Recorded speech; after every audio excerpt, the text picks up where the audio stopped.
Hello, everyone, and welcome to Irenicast. We are a podcast of post-evangelical ministers and theological thinkers grappling with our place in the progressive Christian world. Thank you for joining us for another conversation on faith and culture. This week, we are going to be leaning a little bit heavier on the culture because it is time for another Divine Cinema episode. And if you are listening for the very first time, once a month, I get together with two separate co-hosts, and we look at a Christian film, typically a bad Christian film, and we review it. And most of the time, wonder at the end why we decided to do this in the first place. But before we get into this week's episode and we talk about our movie, which will be Christian Mingle the Movie, we have a couple announcements up top. Don't forget that our 100th episode of Irenicast is coming up. And the episode will be posted as usual next week, but we are opening up our recording live on January 29th at 4 p.m. for our 100th episode. So you can come and join the recording. You can ask questions. You can chat while we're recording, while we're talking. We haven't nailed down all the specific details as far as our topic or anything like that, but we will be recording our 100th episode live, so we'd love for you to join us. So if you want to do that and you want information on how to join us live, you can go to irenicast.com/live, and that'll take you to all the information that we have. And then on the day that we are actually recording, if you go to irenicast.com/live, it'll direct you to whatever platform we are on, so you don't need to worry about searching for us. We're shooting for Facebook Live. And then also, as part of the special announcement, we'll get into more detail as we go, this will be the last Divine Cinema episode on Irenicast because we are spinning off into our very own podcast where we're going to be doing one of these twice a month. So for more information on that, you can follow us on Twitter. We started a Twitter account for this new podcast coming up, and our username for that is @DivineCinemaPod. That's @DivineCinemaPod with a C, not an S. We're going to go Divine Cinema when we spin off because we're going to look at more than just bad Christian movies. We're going to look at movies with themes of faith in them. But all of our other familiar items will be there, and we're looking forward to it. So without any further ado, we are going to be looking at the film Christian Mingle today. Here's a little bit of how this film goes, and we'll talk about it after this trailer. 30 years old and only a couple of lousy short-term relationships under my belt. But it wasn't for lack of trying. I dated. The guy couldn't keep eye contact with me for 10 seconds. Babe, if you're not careful, you're going to be the last one standing. Happy New Year, Miss Hayden. Happy New Year, everybody. I think it's the guys you're picking to go out with. Maybe you're knocking on one door hoping another will open. Thank you, Oprah. Don't call me Oprah. You're single and you're looking for a meaningful relationship. Find God's match for you at ChristianMingle.com.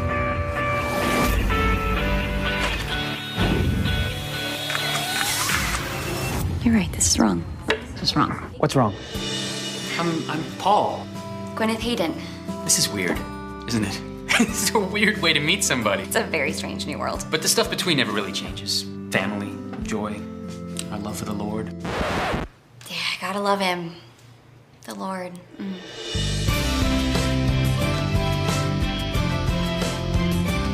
He's a little like out of Leave It to Beaver, but you guys, he was so charming. This is the guy you met online. I know, but it's not like that. This can only end badly. Sweetie, you're desperate and you're grasping at straws. You're not. Christian? When is the last time you stepped into a church? Last month. You went to church last month. Okay, so it was a wedding. You're not going back to 1950, sweetie. You're going to church. What am I doing? There was something about it all, though. Everyone seemed so happy. Is it just me, or have you always dressed like my grandma? There is something not genuine going on there. You are just being blinded by love. You seem lost. Being a believer, what does that even mean? I just wish that you hadn't lied.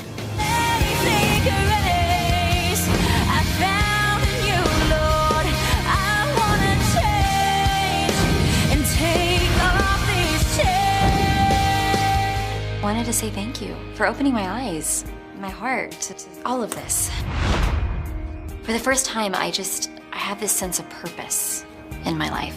Praise God. Dear Lord, we just want to thank you for bringing Paul and I together. You really did good. Thank you. I have never prayed over coffee before. Do you have any water? Gwyneth Hayden has it all. A top-notch career, killer wardrobe, dream apartment, and great friends. She thinks the only thing missing is a man. In a moment of inspired desperation, I like that, inspired desperation, she fills out a profile on the dating website ChristianMingle.com, hoping to find Mr. Right. However, Gwyneth's Christianity is a little rusty, and her attempts at impressing her dream guy end in disaster when he calls her out for her faux faith. In an honest realization, she sees her superficial life for what it really is, and is driven to create a personal relationship with God. Christian Mingle. This is a 2014 film, and it has currently a 28% on Rotten Tomatoes. It is written and directed by Corbin Bernstein. You may know that name because he is the star of older shows. I don't know how many people listening are going to remember these shows, but LA Law, he was in Psych. He played the dad. And Major League, if you know those movies from, I think, the early 90s. So, gentlemen, what did you think of Christian Mingle? Oh, man. It was pretty much everything that I don't like about rom-coms, but with a Christian spin on it. Yeah, that's a good way to put it. It is a good way to put it, because I do feel like it's, it hits the notes the same as any other. It was surprisingly better than I was expecting. And maybe that's because it had a format to follow, like a typical kind of rom-com, like here are the things you're supposed to do.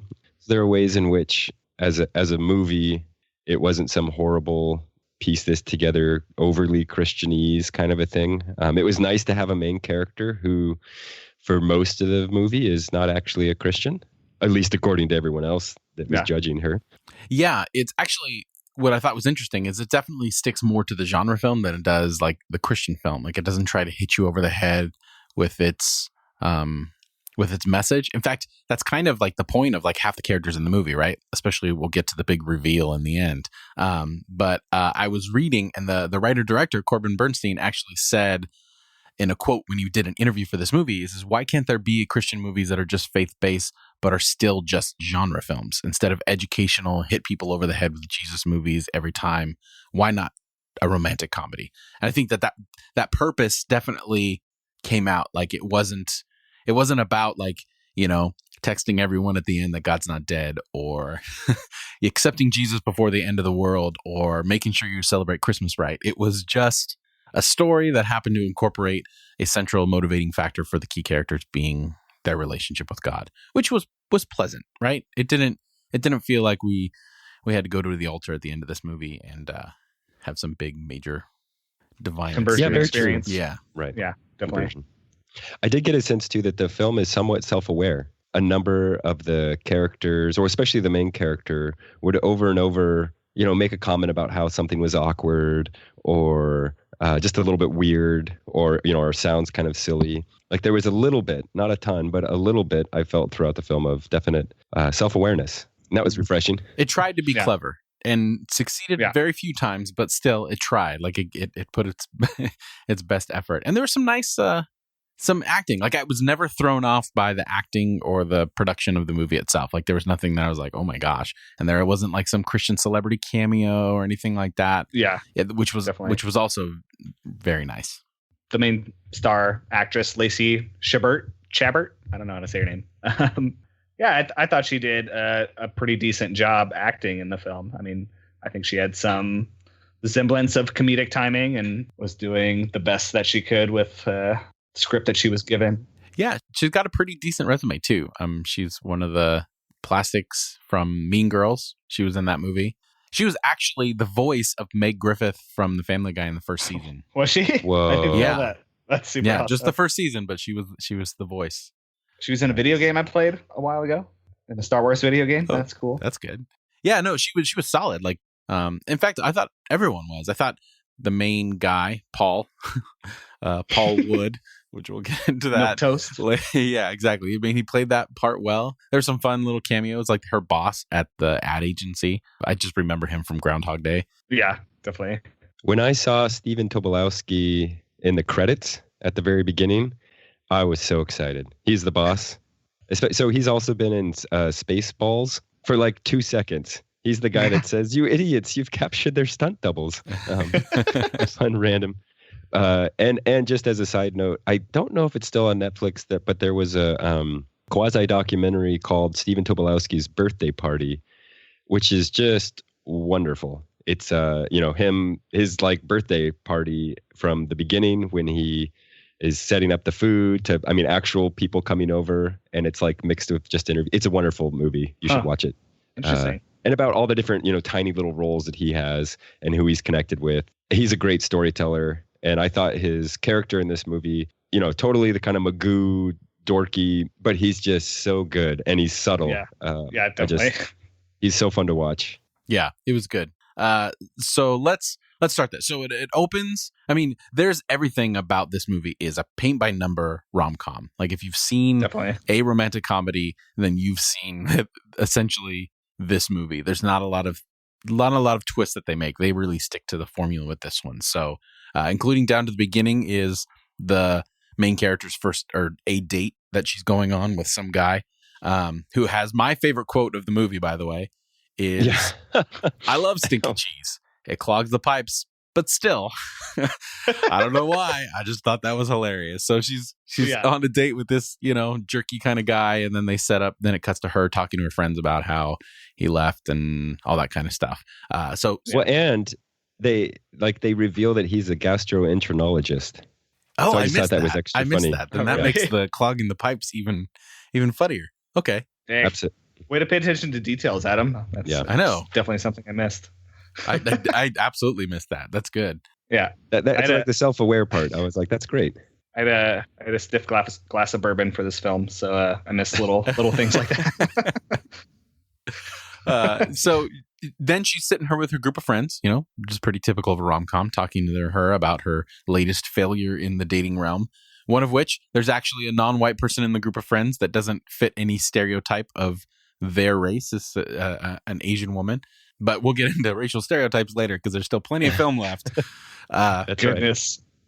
Right. Well, in the next scene, I think it pretty much. Pretty much. And then there's some subtle film work, right? Because the whole theme of their conversation is that they're 30 and they're running out of time.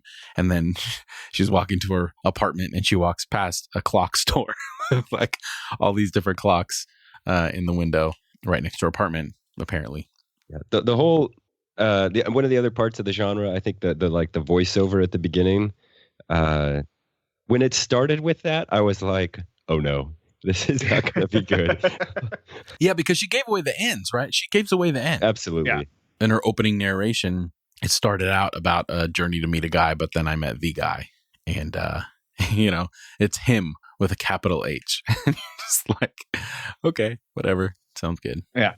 And she mentioned finding Jesus in a piece of driftwood. And for a second, I thought that was like a bad Christian poem that I'd never read. So I was like, oh, I'm going to be left out. Oh, no, just kidding. Nope, they explain explain it.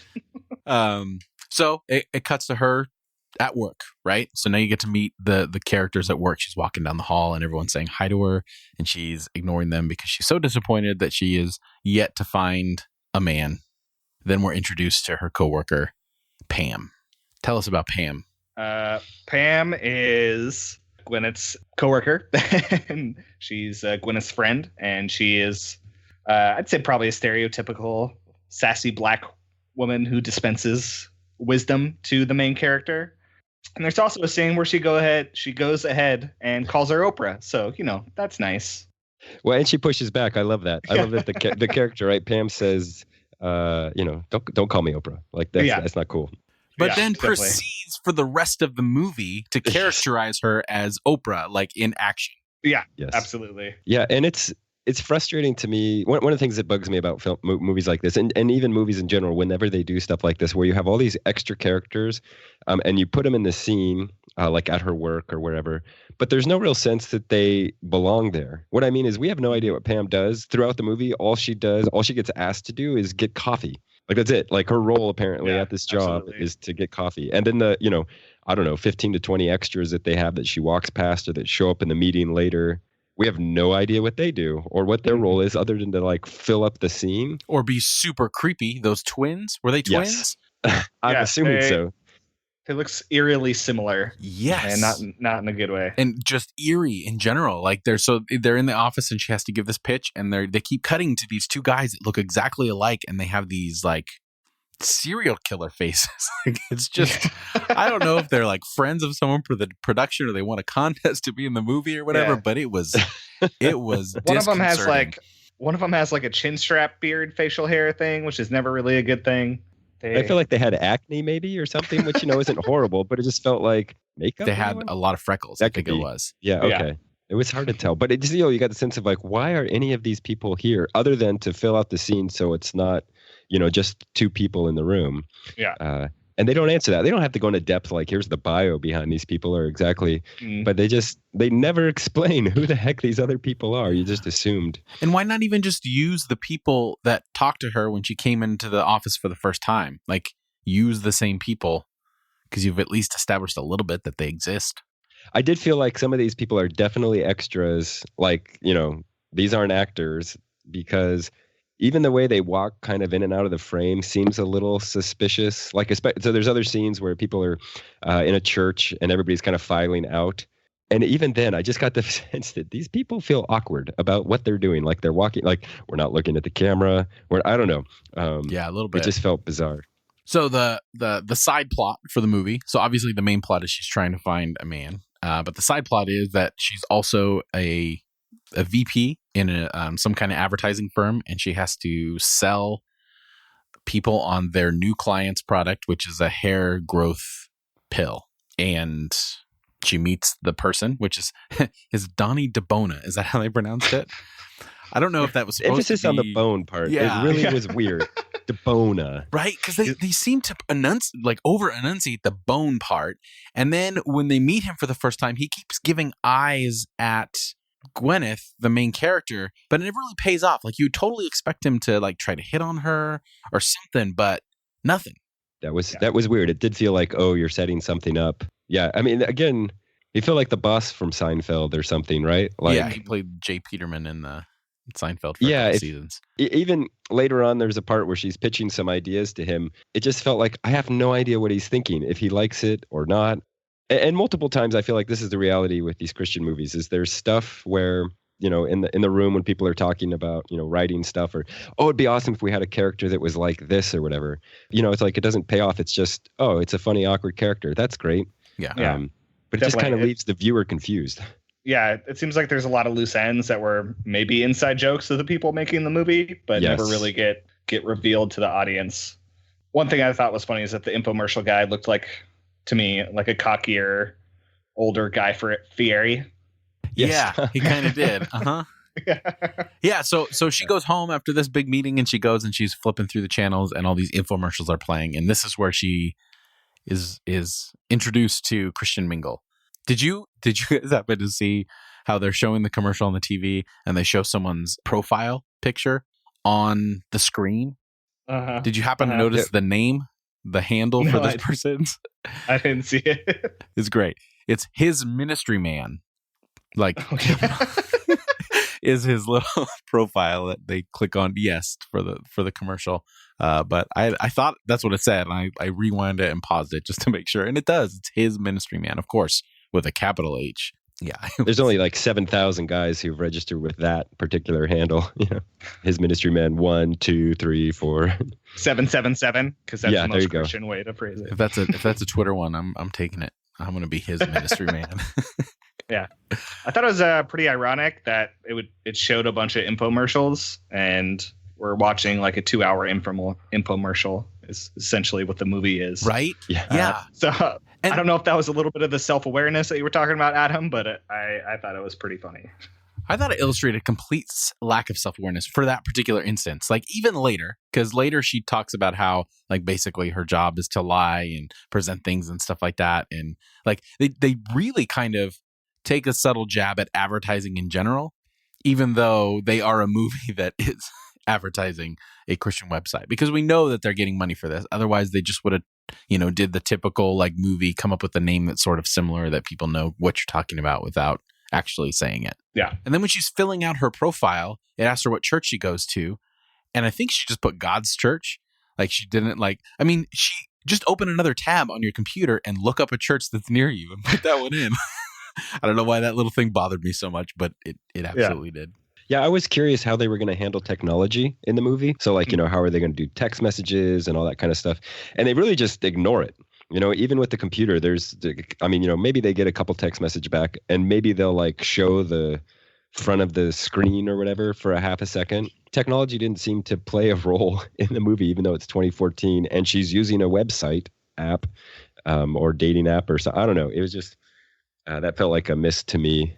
Yeah, well, you can tell that this was written by a man in his 60s, right? Because even like throughout the whole thing, they're talking about what a world we live in, that people are meeting online, which is something you would have said in like the late 90s or the early 2000s, but not in 2014. Right. Yeah, definitely. And so I didn't so the whole thing, part of the whole like story is that she goes on to Christian Mingle, but she's like sort of not really a Christian. And I didn't really know that until she went to the store to buy like the Christianity for Dummies books. And I thought that wasn't hinted at in the film as she was signing up for the they did for the service. Even throughout the film, they kind of gave you the impression that she went to church at one point, or it was kind of ambiguous. Like it was strange. That really bothered me. Yeah, it did. We'll get to this, but the whole theological kind of implications of the way that Christianity is portrayed is really frustrating or weird. Just from the very beginning of the film, the big question I have is, why do we care about any of this? Why do we even care about the story? Like, I wasn't ever given some kind of humanity, or connection to the character. And then so later too, then it's like, well, we don't know about her Christianity. We don't know anything. We're just like left to assume certain things that really don't come to light. Yeah, there's not a lot of character development with the main character outside of like, there's no real backstory aside from the fact that she's been unlucky and that she's had a couple of relationships in her whole life. Like, it's really, really ambiguous, especially like just the idea, like just something simple like meeting her parents or whatever, because it was all about, it was one-sided when it came to that. So she meets, what's his name? Paul Wood. And they meet for the first time in the coffee shop, and it's super awkward. Like, I felt awkward watching their first encounter. Absolutely. It did not cross the line into awkward charming. It was just awkward. No. It felt like the awkward date trope that you would see in other romantic comedy movies. Yeah. And I, like, the whole time I couldn't tell if like, oh, is this the guy that she actually likes, or is this supposed to be the bad date that, is in between her and the other guy that she's actually going to end up with. Yeah, I was wondering if it was going to be like the beginning of a montage of her, trying out different Christian guys or something like that. Because they had no chemistry, like none. Like as good as actors everyone was, there was no connection with these two at all, I thought. Yeah, he's just the most milquetoast human that I ever have seen on screen, I think. He's just like the most bland, unoffensive person. It really seemed like he could have been the character. I can't remember the name of the film that Brendan Fraser was like, it's like him and his family are locked in some underground Blast shelter. From the Past. It's one of my favorites. Blast from the Past. Yeah. That is wonderful. Film. It's a wonderful film. A little Christopher Walken action in there. But there was a sense of like he's grown up somehow, innocent of the world, still calls mama and papa. Just seemed like, oh, this guy, is he like 16? Is he 18? Like, and hasn't been off the farm? What's going on? Yeah, definitely. It's just weird. And they never fill that out. Like his character depth barely ever expands. It was rough. But he's a nice guy. He's really nice, as I guess in contrast to the gastroenterologist guy or whatever who was checking out other ladies or something. Maybe. He's a good guy. I don't know. He's nice until later, but we'll get into the scene That's where true. they, inevitably break up, right? Because this is what it's leading to. But so one thing that he mentioned when they're sitting there is that she doesn't want to eat a cookie or whatever, and then she just says, just coffee with cream or whatever. And then his compliment to her is that you're uncomplicated and a believer, which was the first like major hint of maybe misogyny is too strong of a word, but it was like, we like our women uncomplicated here. Like one-dimensional would be nice, maybe two, but let's not go beyond that. It was just a weird compliment to say that you're uncomplicated. And I get what he's saying there is that you're not high maintenance, which maybe would have been too overhanded, but still, it was it didn't fit the vibe of that whole conversation. Certainly, yeah. So they have a few dates, and one of the first major dates that they go on is for sushi, which I thought was the worst scene in the entire movie. because they have to go out of their way. Like, this is a good old boy American, that's never had sushi before, and he thinks it's gross, and he just wants a chili dog kind of thing. Absolutely. And it was really bad. So his connection with any kind of other culture is really bad, which we'll get into, because one of the major ways that all this kind of stuff comes out later is they go on a missions trip. And that is... Oh my gosh. But this scene in particular in the sushi restaurant, like, why?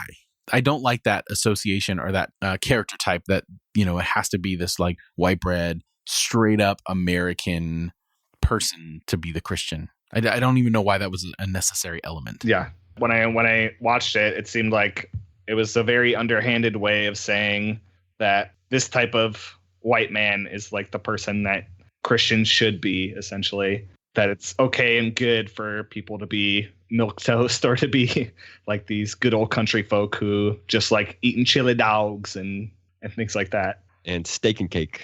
Steak and cake. Oh my goodness. We'll get there. Yes. I thought that was a legitimately funny scene.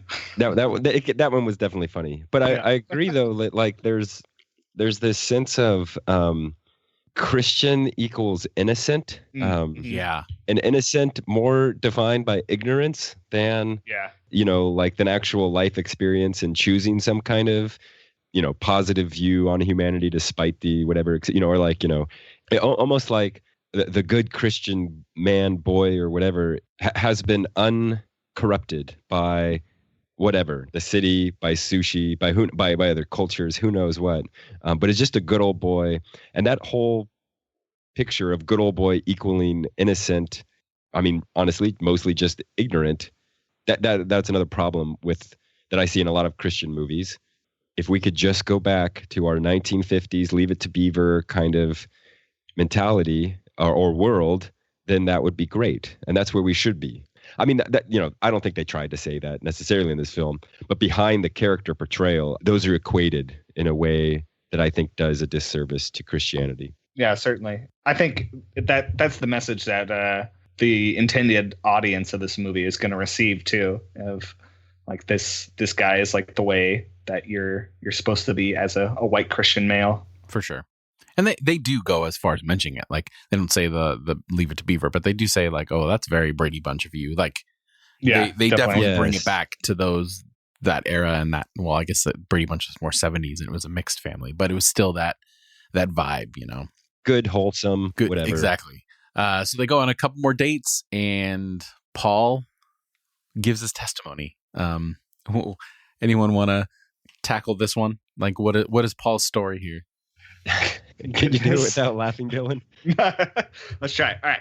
So Gwyneth asked Paul about his testimony, how he came to know Jesus, and he talks about when he was 13 and he was doing a science fair at his school, and he talks about how he put different rats through a maze and played one. I can't do it. He played one with for one of the rats, he played heavy metal music. For the other one, he played classical music. And he wanted to see which one would go through the maze quicker. And before he put each of the rats in the maze, he would let them smell a big piece of Swiss cheese so that they would want to work through the maze quicker. And apparently that made him think, what am I working towards or working through life to get? What am I searching for? And that's when he decided to become a Christian. Did I leave anything out? Cheese is transformative in this movie. Cheese. I mean, really. Cheese is pretty great. Jesus is pretty great. Yeah. I'm just going to leave that there. Nice. Well, and she says that, I think, right, in that particular point, and he kind of laughs at it like, oh, that's really clever. Yeah. Good Lord. I didn't get it. Like, I really did not, like, maybe, I don't know, I have to think of that as like a positive or a negative for the movie. But again, it was like another place where they didn't force feed some particular like stereotypical story. Like I didn't anticipate his story to go that way, but they went so far as to have it be so ambiguous that I was like, wait, how did that? Like, I felt like her as a character should have said, we've skipped some steps here. How did you go from this to that? Like, I'm really confused. I mean, it's similar right before that, right? He tells her, Well, I think he even asks her, like, hey, how did you become a believer? And she's like, oh, that's, it's a big story, or it's too complicated or too personal for this early. Yeah. And then so he shares about his dad finding, or his grandpa, I think, finding a piece of driftwood or something. His dad. Okay. So he's on his mom's side. It's a whole bunch of like pastors all the way back for who knows how long. And then his dad, was a little bit rambunctious or something in his background, and then found a piece of driftwood, saw something in it and carves it into Jesus or somebody. But even those stories, I'm like, wait, what happened? And it assumes a particular, like they already had some kind of like understanding of Christianity or something. I don't know. Like it was just, the whole film is like this in most Christian movies. I feel like that there's these massive assumptions that the people viewing, already understand, and I think at some level that makes sense, right? I mean, the majority of people who probably watch this movie, I doubt there were many that weren't Christians that were like, that seems interesting. I'll watch this movie. So maybe it makes sense that if you're going to do that, or if you're going to make a movie like this, that you're just going to assume everybody knows. But all that to say, I was just still great story, but I have no idea how that led you to become a Christian. It was weird. Well, I think it was all a setup for Gwyneth's character, because they tried to, which I think they failed miserably. They tried to get across with her the entire movie that she was clever, that she could bring things together, that she had just this way of selling things. But the one time we get her like in her niche at her job trying to like pitch this hair loss pill, it was awful. Like there's nothing convincing about what she said. It just didn't go well. And then they're trying to show like how she's creative and can bring these things together through these two stories of his dad and him and how they accepted Jesus. And it wasn't very clever. Like he was ridiculously blown away that she made the connection that his dad's last name was Wood, and he came to know Jesus, a carpenter, through a piece of driftwood. And he was just blown away. He's like, I've never heard it framed that way before. And I'm like, come on, dude. You've grown up your whole life and no one's made a joke about your last name being Wood. And like none of that. Like it was just so weird. Like I know what they were trying to do there, and it would have made the movie a lot more enjoyable, but they just were not, the writing was not clever enough to shoot for what they were trying to do at all. Yeah, you really don't get any sense that she's that clever. I mean, I remember that scene and feeling like, wait, she just repeated back to him his story in a shorter version. Like it wasn't like she even made any kind of connection. She was just like, definitely. So wait, this is what happened? And he's like, whoa, I've never seen it that way. I'm like, she was making fun of you though. Like, I feel like she was questioning the story, not like.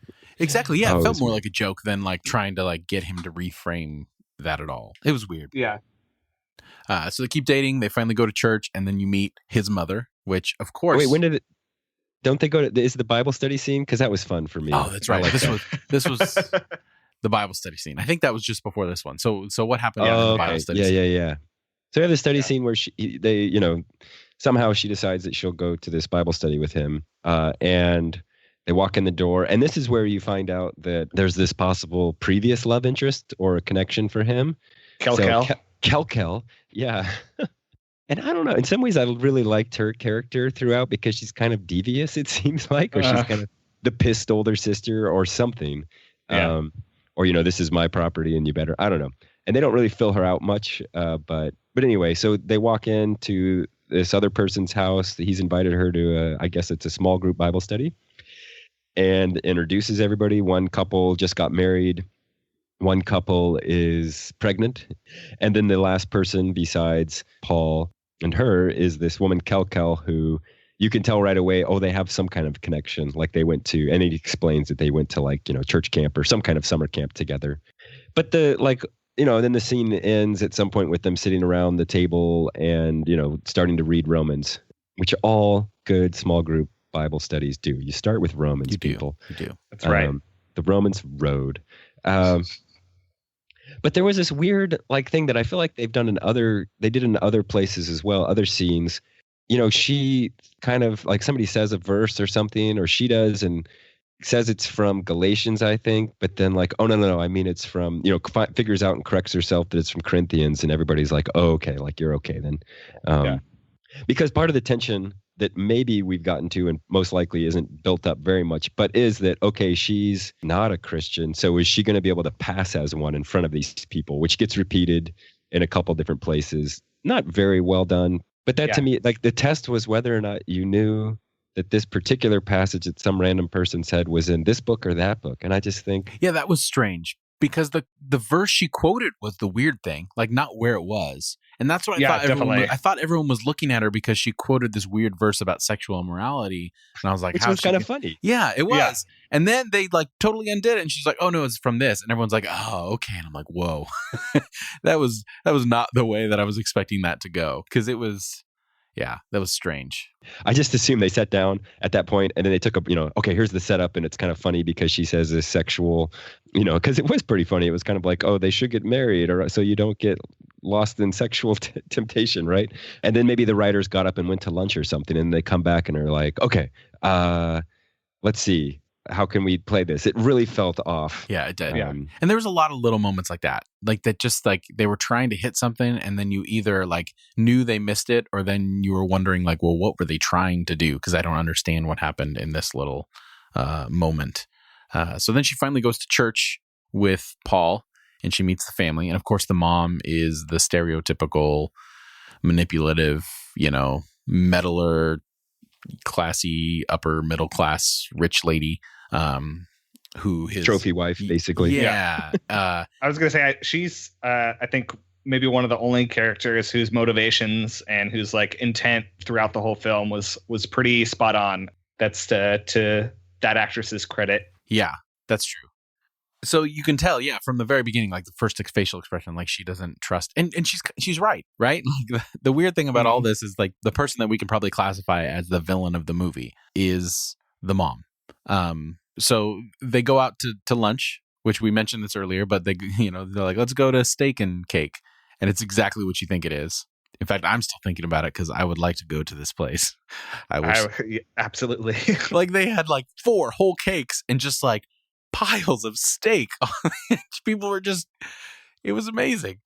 But I don't but they're gonna die. Yeah, it was so strange. Like that. And you get the impression that they go here every Sunday after church. I don't know how you can sustain that kind of diet on a regular basis. But at this family gathering, it is revealed, which was a weird thing, like a weird catalyst for the tension in the relationship. It is revealed that they're going to go to Mexico for a missions trip. And then, she's like, well, how long are you going to be gone? Like a month or more. And that kind of creates that tension. But the whole story is that they went on this really expensive vacation in Mexico and they look down the hill from their resort and they're like, oh, those poor people down there. And they go down and they're poor, sad Mexicans. Yeah. And their church bell is broken and they're going to go fix it. And that's like the whole it was a weird contrast, right? Because they're talking about the excess of this vacation and they're sitting in front of like piles of cake and steak, and it is and even when they get on the mission trip, like the people are secondary. They show montages of them doing the work and they're never with the people are always just separate, standing somewhere else looking like bored. I don't know if they were trying to look like they've been devastated.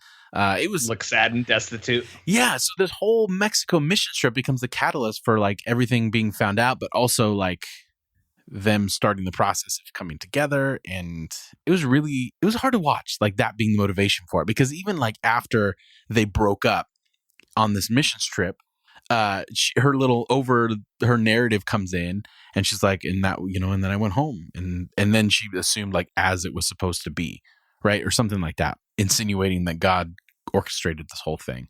So basically the premise of the whole movie is that there's a single girl and God wants to hook her up with a relationship with him and this other guy. So the best thing that God can think of is to send a devastating natural disaster to this little village so it can be the catalyst for these two to get together, which is great theology, I think.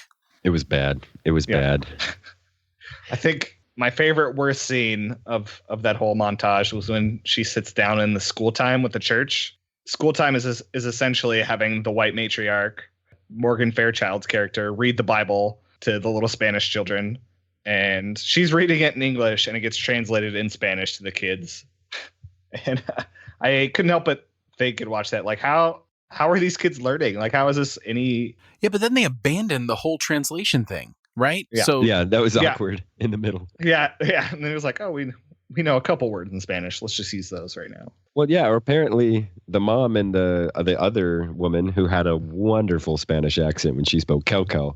Yeah. It almost sounded French to me, like she was trying to, I don't know, throw an accent on top of. But anyway, like apparently they speak flawless Spanish because the little girl asked the question all in Spanish. And maybe we're supposed to assume the translator translated, between the scene cuts or something, but it was just. And that was like the reveal somehow, which again did this thing of how is that a reveal, right? So she's there, this little girl in the class asks this question in Spanish that doesn't get translated, but we, if you know Spanish a little bit, or you basically figure out means, how come this horrible, if God loves us so much, how come this horrible thing happened?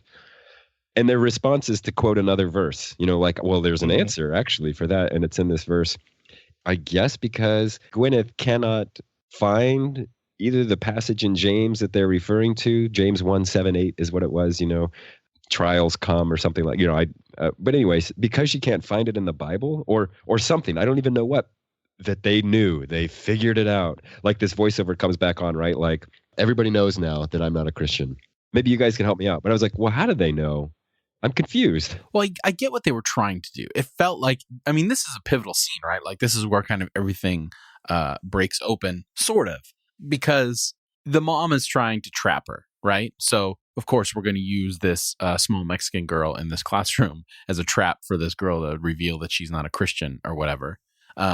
So she sets it up where the little girl asks this question, a really good question that I was asking from the very second that they got into this little village, is why do these things happen if God is love and all that kind of stuff? And, she shoots to Gwyneth, the main character, to answer the question for the little girl. So not only does this girl have this genuine question about why did this happen to us? Well, now I'm going to use this as an opportunity to tell the person that I know darn well doesn't know the answer to this. And then she throws out the answer. That's when she quotes the verse that they never read. They never go to the verse because the other girl quotes it in Spanish. So it's this moment that's supposed to be subtlety, like we know there's something off here. And then you're waiting for that to pay off. But in the very next scene, it cuts to her coming to the dining hall and Paul pulls her aside and says, "You're not a believer, are you?" And it's not because she told them about this scenario. It's because one of the kids, which I don't know why, but the little kids are cleaning their room at night while they're all gathered together, finds her book on Christianity for Dummies and takes it to the mom, and then the mom takes it to the son. So that it's supposed to be this pivotal scene, but it doesn't pay off because that's not the real reason how everyone finds out. It's so strange. Yeah. Yeah. This movie in general, I think, is characterized by a lot of loose ends or images or scenes that seemed like they were going to end up or pay off, but end up not doing that. Very much so. The whole use too of Mexico as this poor, impoverished place that we're going to, they say things literally like we're going to go fix it, or, and even the way it's portrayed of these poor folks, and we're coming in more than anywhere else in the movie, the scenes with them, the white folks, the family and the extra people that are they're all wearing the same shirt. It just felt such like a cult. Like we're down here, we're reading to these people from our books, and here's our clear, but we're not really helping, or I guess we're going to paint the town back, or it kind of felt like they reused the set, I think, from like the Three Amigos or something. I wrote that down. Absolutely. That's exactly what I thought. Yeah. It looked like exactly the same thing. What is this? It's Santa Poco. But it's just, it's just awkward for to have it be like the moment of, the person finally gets found out. And the other thing is that one of the things the movie does a terrible job at is any sense of time passing. So even we're going down to Mexico and, oh my gosh, he's going to be gone for a month. It was like, well, what? They've only gone on 3 dates, right? Or how is this that big of a problem? Or I guess it just kind of threw it off for me too. So they're gone for a month. I don't know. And even place, the sense of place, there wasn't a lot of, there was zero, I feel like, shots that give you any kind of establishment. There's zero establishing shots for a city. And even the Mexico stuff, everything's close up. there's very little world building and very little time construction throughout, which those are so essential to movie making, to feeling like, to experience with the character any kind of, or even the sense of, okay, now it's all come out and they can't be together anymore. For me to care about that, I need to know that they've been together for a while, and I didn't get that sense. Like, their relationship hasn't changed at all. I don't know. So that's another area where I feel like it's not paying off because I don't care yet, because you haven't allowed me to care, because you haven't, established anything. So it feels like the movie assumes that I've just watched 20 other romantic comedies and I know the patterns and I know the steps or whatever and the beats to everything. And so if I just put this in over the top of that, everything's going to make sense, which I just think is, that's bad movie making. Yeah, definitely. And then I love the fact that, like, she gets there in a pickup truck, and then when she leaves Mexico, she just walks out of the dining room, whatever, and then walks into the dark. Yeah. Like, somehow she made it back to the airport. I don't know. It was pretty awesome. Their whole time there felt very, like, even when they were singing around the fire, it was all the workers, and then you really didn't even see any of the locals there. Like, there was no sense that they had any kind of other connection. Even when they were teaching in the classroom, like, it was all of the workers, like, lined up in the wall in the front. There was this, like just stark segregation between everyone. It was very strange. And then they didn't do a very good job of establishing any kind of world building. I think that's a really good point. Like, you didn't feel lived in the movie at all. You just saw the office and the restaurant and the Three Amigos Village, and that's it. That's pretty right. much. Can we talk about the confrontation scene between the two of them? Because this really bothers me about how Christianity is displayed here. And this to me seemed like this culmination of, okay, yeah, it's bad to lie. But so the two of them, they walk out of the dining room or whatever, everybody's eating after she kind of, everybody's looking at her weird, and Paul comes out and confronts her with the book, we know that you've lied. And I get the whole thing of, you lied to me and that's not cool. Absolutely. That made sense. I had a hard time figuring out what it was that it seemed like he was upset about something else though. But her thing of like, well, I have been to church and I do believe in God and whatever, but he kind of pushes it as like, well, let me tell you a story. Is this what it's like for you? Where you kind of, you become a Christian, or you say you are, and it's convenient, but then when things get tough, you decide, well, I don't know. And you kind of reject it for a while. And you just go back and forth and back and forth. Like, there was, at the end of that, I felt like his point was, if you can't live up to this particular standard of believing no matter what, or when things get difficult, then you're not really a Christian. And because you've lied, I don't know. I really am confused about maybe you all could fill it out for me better, but what it is exactly that he was so upset about, I guess.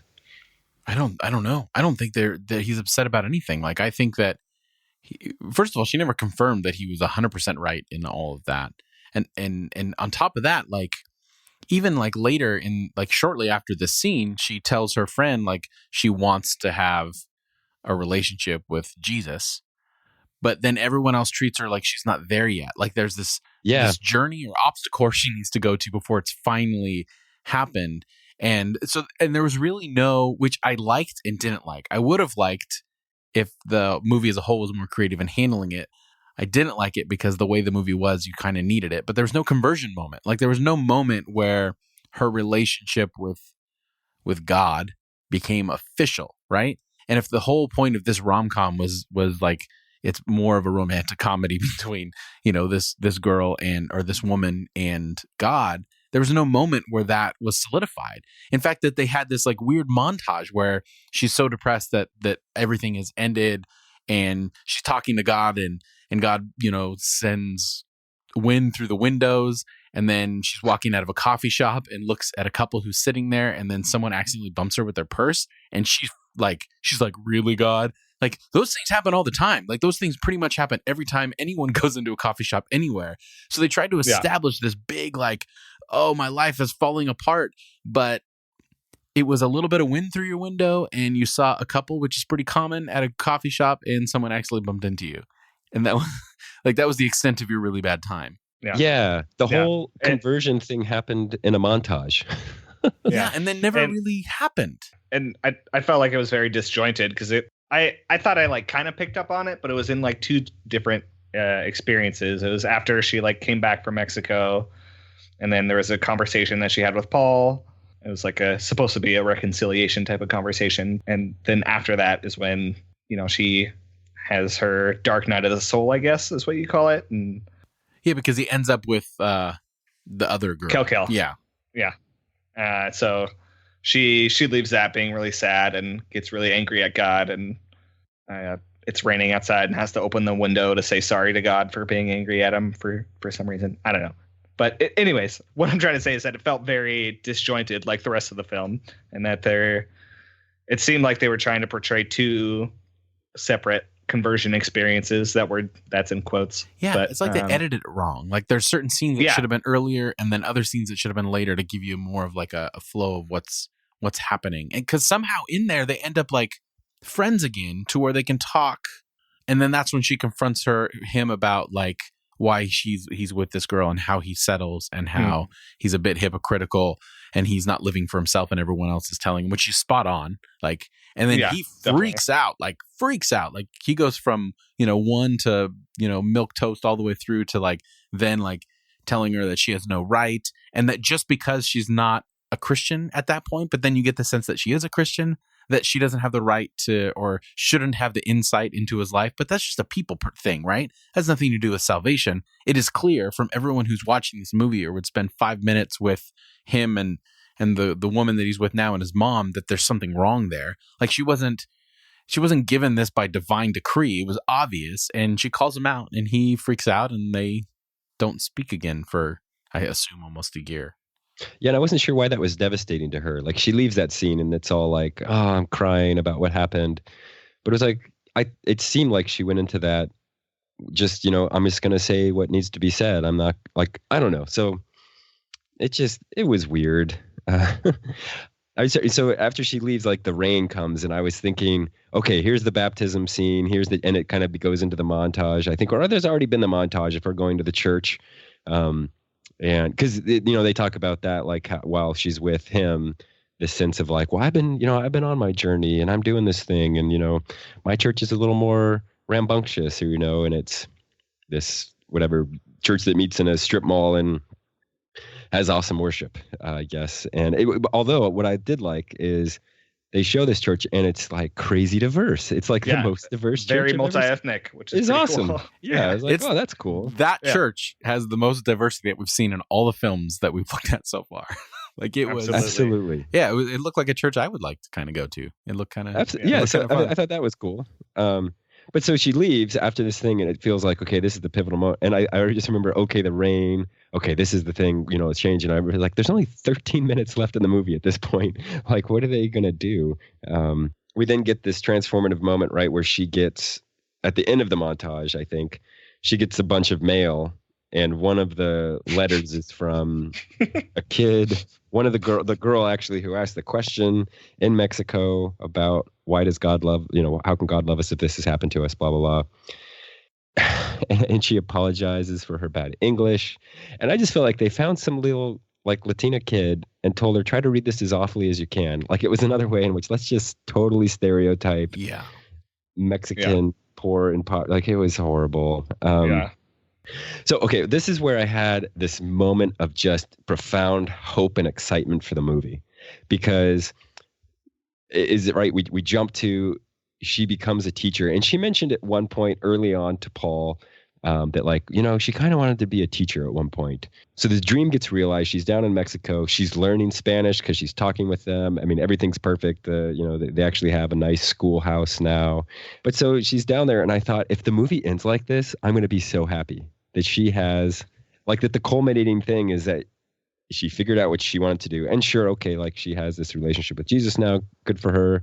She, some conversion experience. But the point is, yes, she connected to God, great, and now she's doing what she wants to do. She's been transformed in some way from this 30-year-old who's just doing this silly job that she doesn't really like, although most of the movie it seems like she does like it anyway. it feels like the potential to have it be like she wanted a guy and instead she's found herself in some powerful, meaningful way. And I thought, oh, this is going to be so great. Mm-hmm. And then it ends with, you need to go to the church or whatever. And oh, yay, here's Paul and everything's good. And now she has her man too. And I just thought, oh man, this is so horrible. Like, it would have been so good to end the movie right here. Like, it would have had such a positive message. Yeah. But they screwed it up.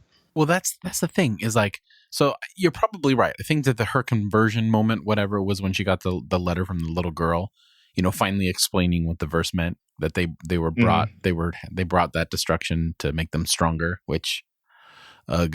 But somewhere in the middle of that montage, and at this point, like in this third act of the film, it's hard to remember. And I just watched it today again, and I still don't remember the order of things because it was so disjointed. But somewhere in the middle of that, she had a conversation with her friend Pam, the black woman from The Office. And that's where she reveals that she is also a Christian.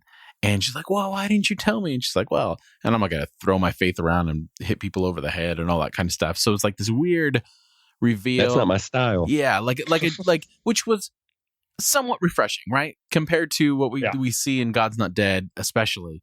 But that there wasn't like, there was that self-awareness of the fact that like different people have different ways in which they share their faith. And she was being more helpful practically, and in the long run that made more of a difference, which if it was written better and more cleverly done, which would have been really nice. But the whole thing in the middle of that, it's like you don't understand what she wants or where she's going. And then even when she gets to the school, like you said, that would have been a great ending. But then the little kid runs in and says, you got to go to the church. And it was obvious what was going to happen, So she goes to the church and there's Paul. And no explanation, right? They just basically he's like, I'm sorry, I'm here alone. I'm not here with what's her name and not here physically or in my heart. And then he basically just kisses her. And they never explain like what happened or anything like that. And then they're like, your mom, she's one of a kind, and never address the fact that she's horribly manipulative and he has a codependent relationship with her. Exactly. Like none of that gets solved. It's still all there. And, she's the non-Christian. She's the one that needed this journey. And, let's just excuse the mom's behavior as, okay. And poor, I keep forgetting her name. Kel. I mean, she's got to be devastated, right? She was used by a pawn by this guy's mom. And then he ended up being with her, but then went away back to this. It was strange. Goodness gracious. And then they insinuated that they got engaged with like a quick picture in the end. And then that was it. That was the ending credits. Living down in Mexico, having their... Living down in Mexico. Yeah, looking down on the poor village that they built from their nice, big luxury, whatever. So, any final thoughts? Anything you want to bring up before we close this out and we go into our rating system? I think just the general message that it's not okay for people to be old and single, and that being singleness is somehow akin to being a plague. It's just not helpful or good. I don't have anything more to say. That's it. I will say two things happened. One is looking through the credits, I discovered that one thing that popped up first is they said a special thanks to these companies. And one of the companies was Dust Bowl Brewing Company, which I was like, what? And then find out through the very bottom, half this film or more than half was filmed in Turlock, California. Nice. So shout out to Turlock. So I'm assuming one of the scenes might have been in the Dust Bowl Brewing Company, which I've been to, and they have really good beer. They have great IPAs and some other good stuff. So anyway, I thought that was kind of weird. And then at the very, very, very end, there's this wonky scene back to little extra clip, 3 seconds of looking at the two older Mexican guys standing against the wall and a voiceover of Gwyneth saying, adios, amigos. I was just like, oh, I missed that. I didn't know there was an end credit scene. I didn't stick around for that. What the heck is that? It's just I was so here, let me just throw in one more racist little. Oh my gosh. It was so bad. Adios, amigos. Oh my gosh. So anyway, I was excited about the Turlock thing. And there was a ton of Turlock extras. So I have some friends that are from Turlock that I'm going to have to say, okay, I apologize, but you need to watch this so you can tell me if you recognize anybody or. That's good to know. Yeah. I'm not going to Turlock for fear of running into those creepy twins. Oh my gosh. All right, so let's move into our ratings. We rate our movies on a scale from 1 to 30 pieces of silver. How much has this particular movie sold out the gospel of Jesus Christ? So, gentlemen, what is your rating? Dylan, we'll start with you. Sure. I'm going to be pretty lenient on this movie and say only 17 because it didn't really bring up, I think, faith that much. And the points when it did, I thought it wasn't too horrible. So I'm going to go with a 17. Yeah, I'm in the 20s somewhere, probably close to 20, 23, 24. They never said anything about what does this stuff mean. At least I feel like in some of the previous movies we've watched, as shallow as it is, they talk about, faith being going to church or reading the Bible or, be participating in this kind of community. But in this movie, faith just was so ambiguous. And there's part of that I like, but it wasn't ambiguous good. It was ambiguous, well, we just assume you know what this is. And for the extremely overt patriarchy and just acceptance of kind of white American norms for Christianity fits with this.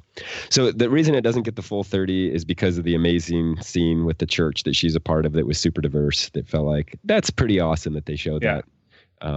So maybe 20, 21, 22 is where I'll land. You got to land on one, man. You can't be flip. 22. Straight 22. Okay. Sorry, I apologize. Such a millennial. I know, right? Can't commit. I'm gonna go with 15. I don't think it was horrible. It really does a good job. I mean, it does a better job than other films that we've seen, sticking to the fact that it's a genre film over a particularly Christian or evangelical film, God's Not Dead and Saving Christmas and all that. It seemed much less concerned with making a theological statement than just trying to tell a story. A bad story, a flawed story, but a story nonetheless, which I appreciate. It is kind of on that border between cinema with the C and cinema with an S, right there in the middle. So that's where I'm going. So what are your recommendations? If someone likes, what film should someone watch instead of this if they're looking for something similar to what we just watched? I'd have to go with the movie Once. It is a wonderful film about two musicians who meet, and there's a little bit of a romantic attraction within the film, but I'm not going to give anything away, so I'm just going to leave it at that. Nice. I'm going to say if you're looking for a rom-com of someone trying to pretend to be something they're not, go to the 1985 film Just One of the Guys. It is about a budding journalist who decides to prove once and for all that she would get better grades if she were a guy, and she dresses up as a guy, basically like a cheap knockoff of Ralph Macchio, and goes to school and pretends to be a guy and meets a guy who becomes her friend and doesn't know how to tell him that she's a girl. It's great. It's one of those perfect 80s movies. It's very it does have some of the classic signs of an 80s movies. It's over sexualized and all that kind of stuff, but overall it's a fun movie, and it's does some of the things that I think that this movie is trying to do in a much better way, as far as a rom-com genre film of someone pretending to be someone they're not. And if you're looking for a film that you'd like to see a strong female lead trying to figure out who they are in the world and how they're going to be, go watch Moana. I'm obsessed with this movie right now. I'm absolutely obsessed with it. I went to go see it with my daughters the first time, and I was like, this is really good, and they wanted to see it again, and I saw it again. It just gets better and better, and I'm not a musical guy, but watch this movie. It's great. So good. Can't say enough things about it. So those are my recommendations. It's awesome. Adam, how about you? Well, I would say mine. There is a romantic comedy that I love, but it doesn't really connect with the same themes in this. Although there is a bit of can these two people from different backgrounds actually connect? So this is going to betray my Julia Roberts bias and Hugh Grant, right? So the old Notting Hill movie where he's just a little lowly bookstore seller, and she's this movie star, and they come together, and it is wonderful. It's one of my favorite romantic comedies. Just a ton of folks in it too, from other amazing British actors. It's a wonderful cast, and just super super fun to watch. Yes. So we have a certain opinion about this movie. We clearly didn't like it at all and wouldn't go out of our way to watch this unless we were talking about it on a podcast. But there are other people that disagree with us. They have opinions that have possibly redeemed our perspectives of this particular movie. And we're going to be looking at a couple Amazon reviews or just reviews in general of this film where people like it and perhaps will provide us a redeemed perspective. Okay, I'm gonna share mine just because I'm afraid you all might have it too, so then I can sneak it in. But this person, they got it's 5 stars. They loved it, but the review says unpretentious, which I feel like it didn't feel pretentious at all. It's honest, hilarious. This film captures many aspects of life and dating in a way that few other movies do. I disagree with that. But Christian Mingle is more than just a story about dating, much more. It talks about many of the big questions of life, but it does so in a way that is entertaining, innocent, and disarming. This is one of those movies that you have some doubts about at first, like you are having right now as you read this. But just 10 minutes into it, you know you are in for something very special. You will not be disappointed, but you will be inspired and challenged. Highly recommended. That's nice that someone thinks that. I'm not sure you're going to be challenged in any way by this movie, except by the parts of trying to figure out, wait, why was that like that? But, I do buy the unpretentious part. Like, it didn't ever feel like it took itself too seriously. No, which was nice. Dylan, you got one? Yeah, I think this kind of echoes something that you said earlier, Adam, but the review is called Good Movie, Short Ending.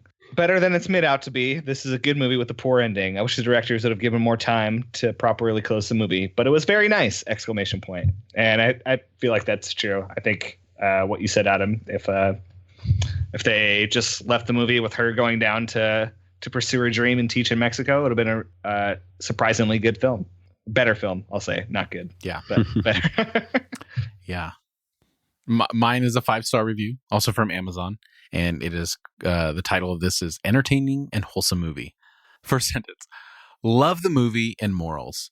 I wish the 2 main characters had a chance to journey together, but I like that the female character got to grow herself. It is not the typical romantic movie. There should be more of these wholesome and entertaining and thought-provoking movies. So again, like you were saying, Adam, on thought-provoking, like there's nothing about this that was thought-provoking. This is just, this perspective does not redeem mine. No. Oh. Yeah. So that'll do it for us this week on Divine Cinema. This is our last episode as part of Irenicast. We will be spinning off to our own podcast shortly. We will keep you updated on that. If you want regular updates when things happen, you can follow us on the Twitter account that we made for this, which is @DivineCinemaPod. And there's a link to that particular Twitter account in the show notes for this episode at irenicast.com/99. Unlike our previous spellings of cinema, @DivineCinemaPod is spelled with the C. So @DivineCinemaPod on Twitter. And that's the one we have established right now until we get everything in place. So check us out there. And don't forget, if you'd like to join us for our live recording of our 100th episode of Irenicast, you can do that and get all the information for that at irenicast.com/live. So for this final Irenicast edition of Divine Cinema, I'm Jeff. I'm Dylan. I'm Adam. Thanks for joining us on the movies or... We still or whatever. We still haven't figured out what we're going to say to fix this when we have exactly. By the time that we have our own podcast, we will have an official closing, and we'll make it more clever than Christian Mingle. It's gonna be epic. Yeah, that's gonna be real good. So, until next time, thank you for joining us.